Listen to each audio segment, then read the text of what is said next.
Vous êtes sur Medi 1, très heureux de vous retrouver. Merci de nous rester fidèles. Soyez les bienvenus dans ce nouveau numéro de Croissance Verte.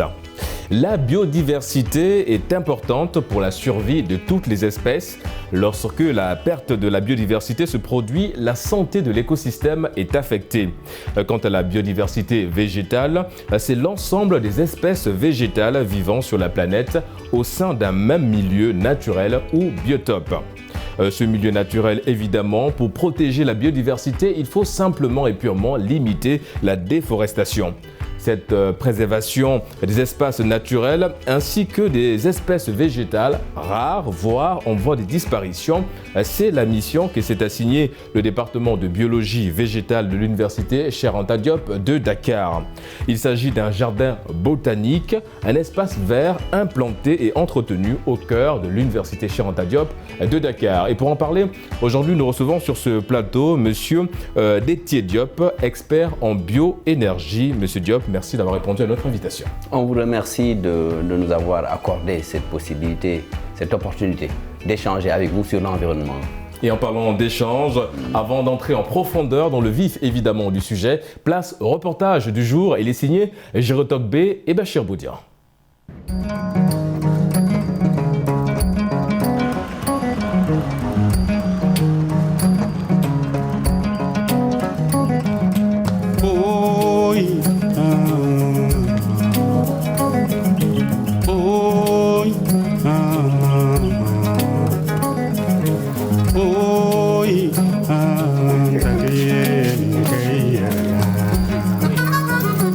Conserver et valoriser l'ensemble des espèces végétales présentes au Sénégal. Cette mission, les chercheurs botanistes de l'université Cheikh Anta Diop de Dakar s'y attellent depuis des décennies. Ici, c'est le jardin botanique. Il rassemble avec ordre et méthode des plantes de toute espèce et de tous les pays en vue d'en étudier les caractères, d'en suivre le développement. Ici, nous sommes au département de biologie végétale, donc, qui regroupe un ensemble de spécialités, biotechnologie végétale, botanique, écologie, microbiologie du sol, physiologie. Donc nous avons un ensemble de spécialités. Et à côté, nous avons le jardin botanique et nous avons l'herbier de Dakar. Cet endroit à lui seul occupe une superficie de 3 hectares au sein de l'université Cheikh Anta Diop de Dakar. Ce chercheur nous y accueille. Alors, merci beaucoup. Bienvenue au jardin botanique du département de biologie végétale qui a été créé en 1961 par le professeur Jacques Miège qui était chef du département à l'époque. Donc le jardin botanique, comme il est défini, c'est un site de conservation ex situ, c'est-à-dire l'ensemble des espèces qui sont là ne sont pas dans leur milieu naturel, mais c'est des espèces qui ont été introduites. Donc en termes de définition, on les appelle souvent des instituts ayant des collections de plantes documentées. Donc documentées, ça veut dire que toutes les plantes qui sont là ont leur nom scientifique, tandis que toutes les plantes qui sont là ont été identifiées avec les noms scientifiques, les noms vernaculaires et les usages de ces espèces-là. La recherche, l'éducation environnementale et la conservation sont ce à quoi des chercheurs botanistes travaillent sur ces lieux. En termes de mission, le jardin botanique a 3 missions principales, qui sont des missions de conservation. Donc l'objectif global vraiment c'est de conserver des espèces dans ce milieu-là. Donc il y a des missions de recherche, donc les chercheurs qui sont au département de biologie végétale aussi mènent des activités de recherche au niveau de ce jardin botanique. Et l'autre mission maintenant est l'éducation environnementale, parce que le jardin botanique, le conservateur et le personnel du jardin botanique se disent que pour conserver les espèces, il faut une éducation environnementale. Il faut que les gens soient conscients de l'importance de ces espèces-là dans leur milieu naturel. Donc ce sont ces 3 principales missions que nous avons au niveau du jardin botanique. La conservation, la recherche et l'éducation environnementale. Une verdure implantée et entretenue au cœur de l'université, subdivisée en 6 secteurs, dont le verger conservatoire, le secteur bassin et le champ école. Mieux, les espèces en voie de disparition y sont également protégées. Et derrière ici, c'est le secteur des plantes protégées.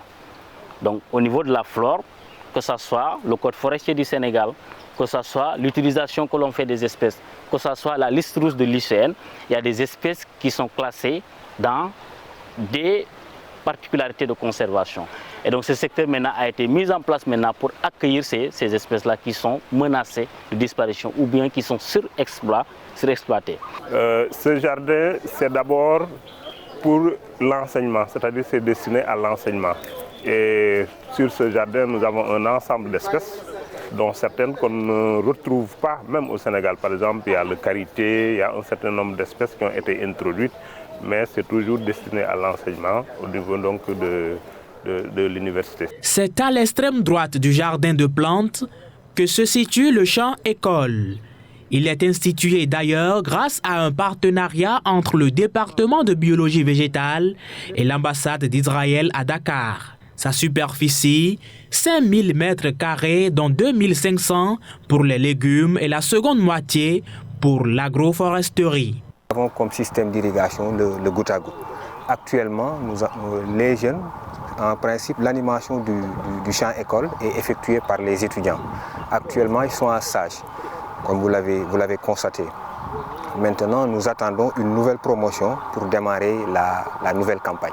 Et ici, nous encadrons donc des étudiants en licence en agro-ressources et entrepreneuriat, mais également nous encadrons aussi des étudiants en technologie des semences. Donc cet encadrement, généralement, nous faisons un suivi agronomique.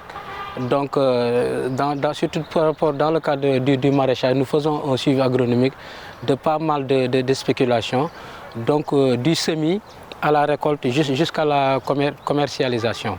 Hormis les étudiants de la licence, on reçoit aussi des jeunes du département qui font leur travail de thèse. On leur alloue une parcelle, ils font leurs essais. Ces essais sont réalisés au niveau du champ école, que ce soit les masters, certains travaux de thèse, ils le font au niveau du champ école. De façon générale, ici, on s'occupe de l'entretien de la collection végétale, de la collection vivante. Donc, nos activités se résument à l'arrosage, à la taille et au traitement éventuel des plantes si elles sont attaquées.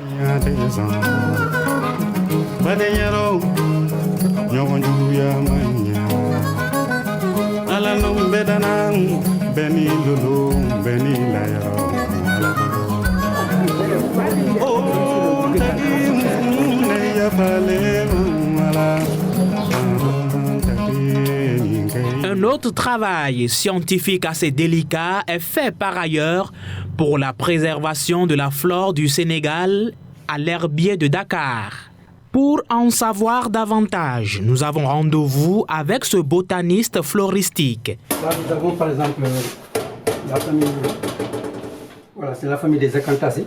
Mon travail dans l'herbier, il est à la fois technique et scientifique. Technique parce que toute la chaîne de l'herbier, depuis la collecte jusqu'à l'intercalation des échantillons dans la collection, je suis impliqué. Si un chercheur, après le travail d'un chercheur, il faut vérifier est-ce que les échantillons ont été rangés dans l'ordre. Donc c'est ce que j'ai fait tout à l'heure en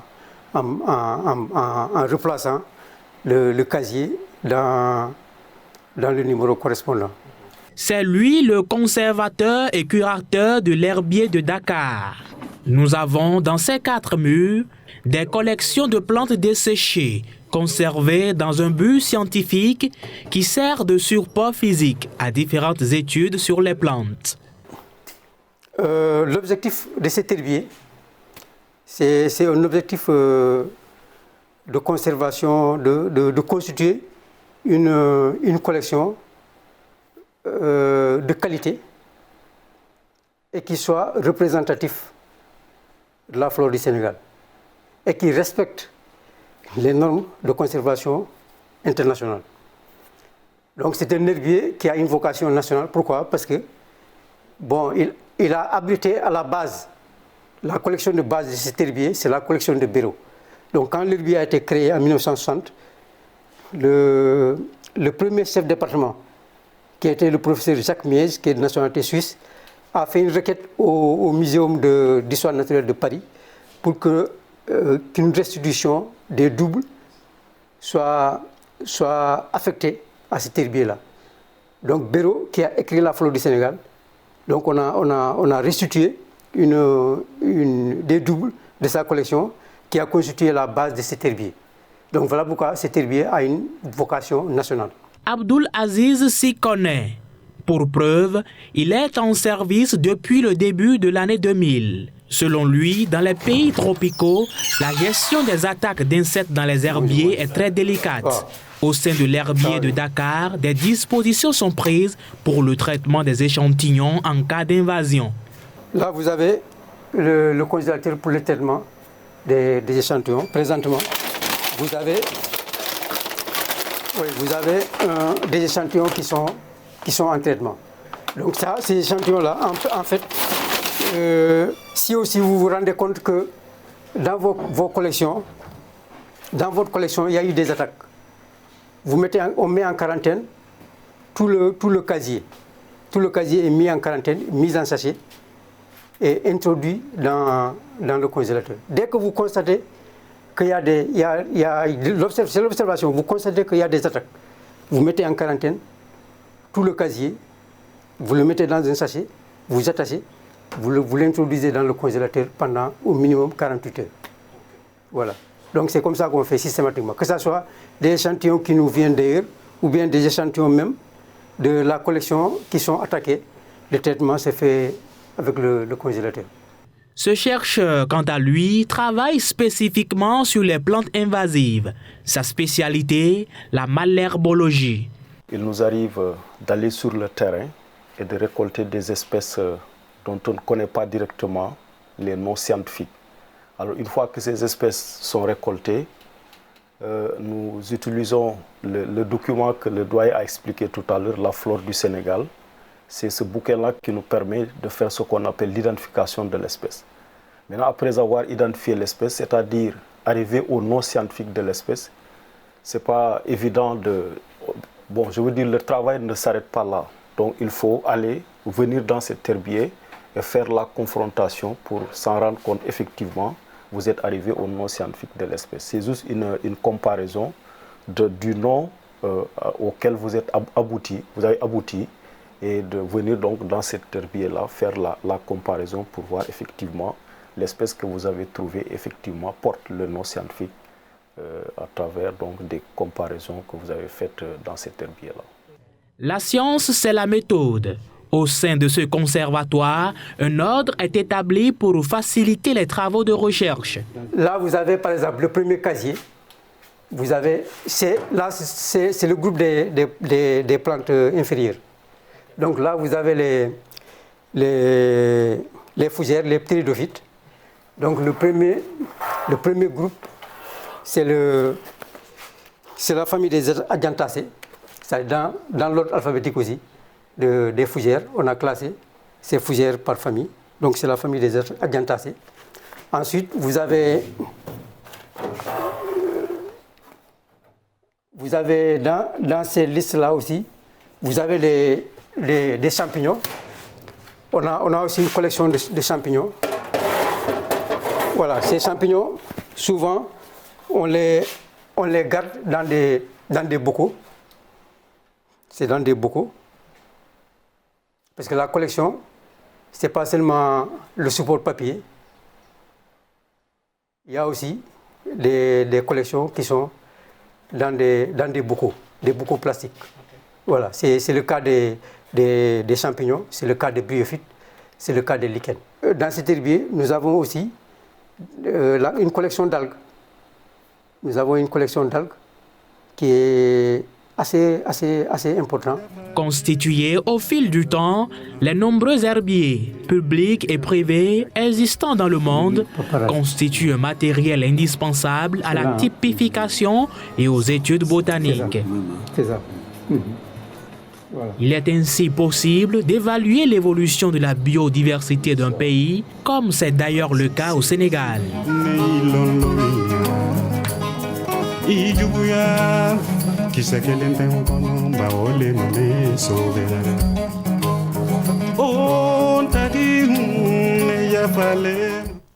De retour sur le plateau de Croissance Verte, Monsieur Diop, vous venez de regarder avec nous ce reportage. Que pensez-vous du laboratoire biologie végétale et des expériences qui sont menées au sein évidemment de ce jardin botanique à l'UCAD? Je vous remercie et vous félicite de ce travail fouillé que vous venez de faire sur le jardin botanique de l'université Cheikh Anta Diop de Dakar, qui est un travail remarquable, hein?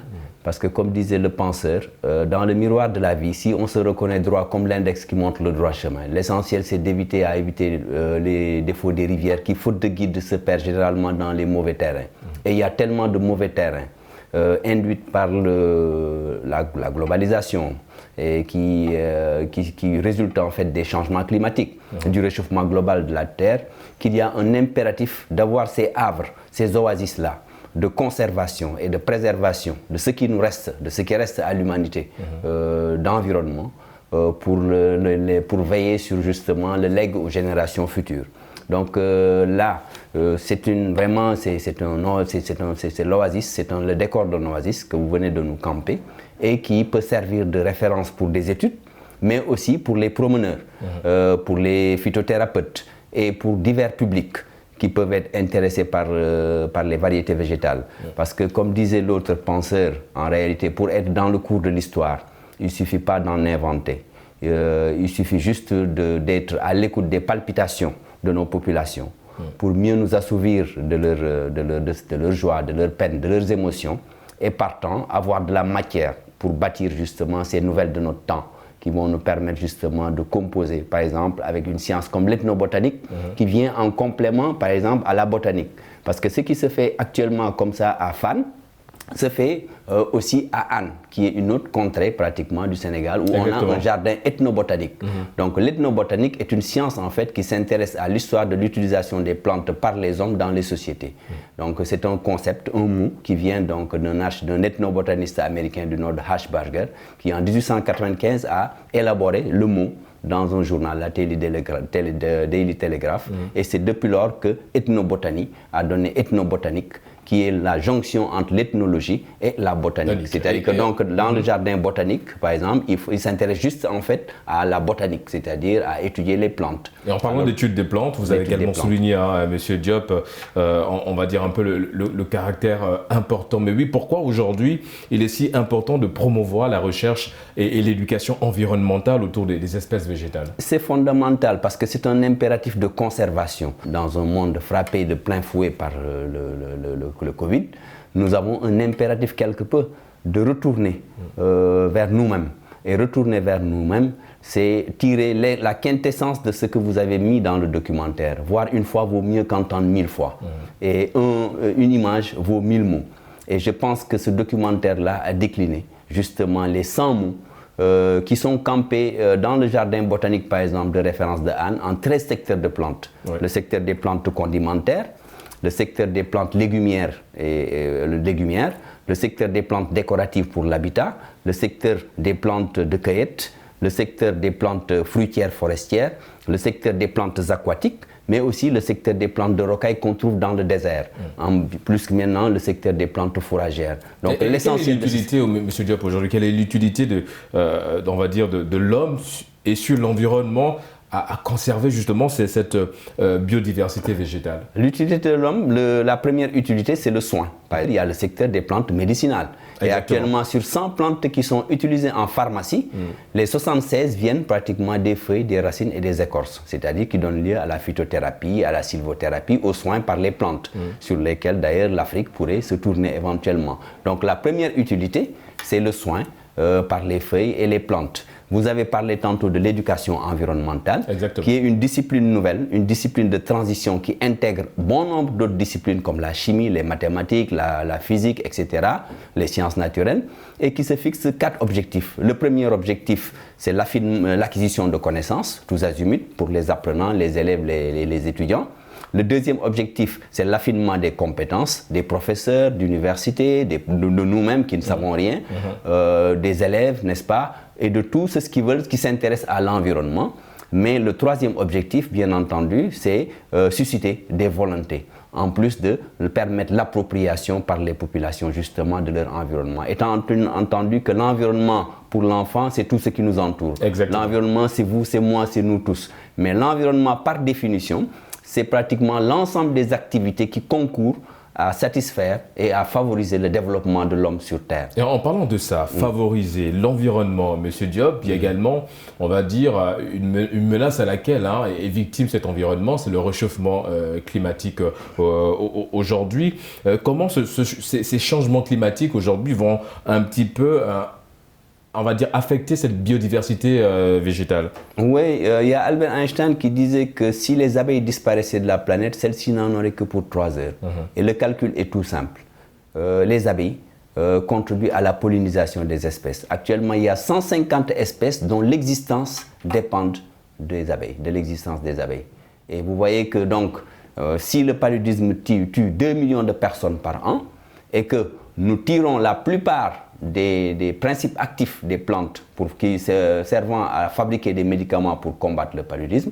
Si ces plantes disparaissent, au prorata, bien entendu, vous prenez le cas du Sénégal, 15 ans après l'indépendance, nous étions un peu plus du tiers de ce que nous sommes en 2021. En 2035, nous serons, Inch'Allah, le double de ce que nous sommes. Si on calcule avec un taux, n'est-ce pas, de natalité et un taux de croissance naturelle et qu'on compose avec justement ce chiffre-là, vous voyez ce que ça peut faire en termes de veille sur l'humanité. Donc c'est là où justement la biodiversité peut être altérée si on ne veille pas. On ne veille pas par justement sur les écosystèmes du fait des changements climatiques qui sont en fait des effets induits par le réchauffement global. Et quelles sont les solutions aujourd'hui pour justement préserver la biodiversité végétale face à ces changements climatiques, C'est vrai, ils ont beaucoup parlé au sortir du sommet de Glasgow. Ce que vous dites là, c'est ce qu'il faut dire, c'est le message qu'il faut tenir. Vous faites de l'information, de la sensibilisation et de la communication et c'est important. Pourquoi c'est important? Parce que voir une fois, comme je le disais tantôt, vaut mieux qu'entendre 1000 fois. Et on ne voit bien qu'avec le cœur. L'essentiel est invisible pour les yeux. Et cet essentiel-là, pour le faire voir par le cœur, il faut toucher les bonnes cibles, c'est-à-dire les enfants, les adolescents, les former, leur enseigner les éco-gestes, leur prêcher la bonne parole auprès de ces jeunes-là pour les pousser à planter beaucoup plus d'arbres. S'ils coupent un arbre, qu'ils en plantent 3. S'ils coupent 3 arbres, qu'ils en plantent 7. S'ils coupent 7 arbres, qu'ils en plantent 11. S'ils coupent 11 arbres, qu'ils en plantent 13. S'ils coupent 13 arbres, qu'ils en plantent 27, etc. Pour qu'ils soient conscients que c'est juste ce petit geste-là qui pourra sauver un arbre, c'est sauver 7 milliards de personnes.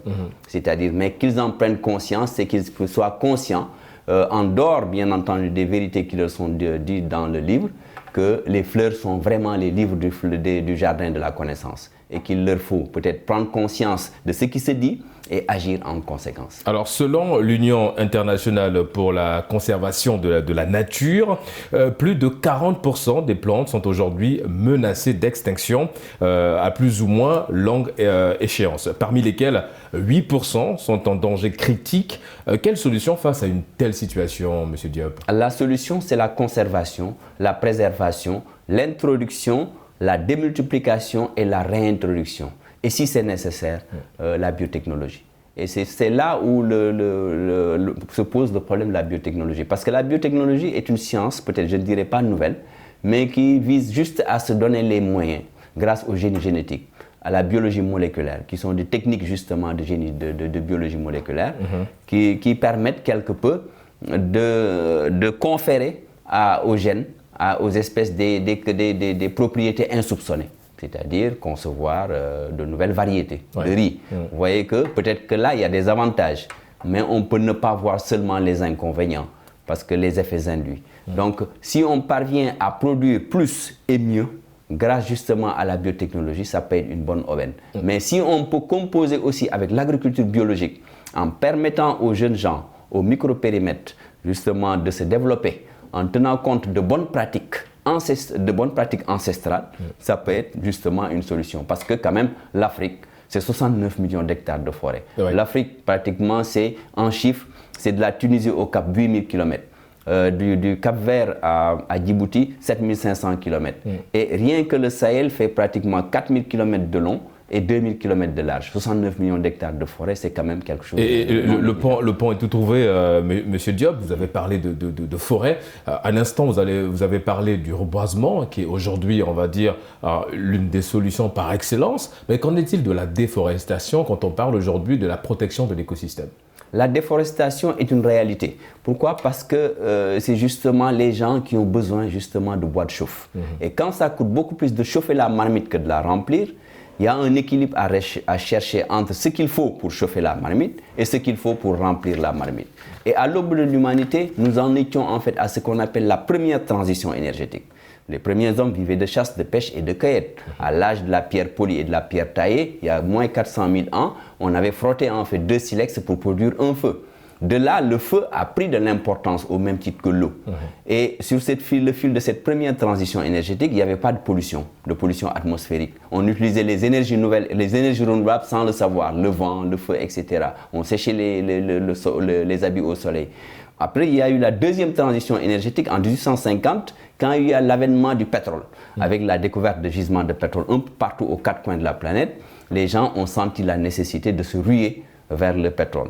Mais on a vite déchanté avec la troisième transition énergétique, quand en 73-80, il y a eu la première sécheresse, donc 1973, et la première crise énergétique de 1979, de 1973, de la première crise énergétique, après la crise énergétique de 67, la deuxième de 73 et les autres de 1980, qui ont marqué, vraiment secoué quelque peu le monde. C'est dire à quel point aujourd'hui, M. Diop, il faut vraiment mettre en place des réelles politiques de lutte contre la déforestation. Parce qu'avec justement ce boom de l'énergie, il y a eu la troisième transition énergétique, la dépendance de l'économie mondiale vis-à-vis du pétrole, qui a poussé justement certains pays, comme le Maroc par exemple, à mettre le plus grand potentiel de production de centrales solaires du monde, comme ces centrales à Tours, qui sont donc plusieurs variantes. Et là, vous m'avez d'ailleurs présenté sous la casquette de spécialiste en bioénergie. Je vous signale que j'ai fait justement mes travaux, donc mes thèses sur la digitalisation et un modèle de valorisation de l'économie des espèces végétales, le génie génétique et la biologie moléculaire. Et d'ailleurs, c'est empreint d'émotion parce que j'ai fait Casa, j'ai fait Rabat, j'ai été à Fès. Et c'est pourquoi c'est empreint d'émotion. J'ai eu à travailler avec l'Office chérifien des phosphates pour les mines, la valorisation de Diatropha curcas, qui est une espèce justement bioénergétique qui permet de produire l'énergie. Malheureusement, M. Diop, nous sommes arrivés malheureusement au terme de cette émission. En tout cas, nous vous remercions d'avoir participé à Croissance Verte. Je rappelle que vous êtes expert en bioénergie. Il y a tellement de choses à dire là-dessus. En tout cas, merci d'avoir répondu à notre invitation. C'est nous qui vous remercions. Et c'est la fin de cette émission. Merci de l'avoir suivi. Excellente suite des programmes sur nos antennes.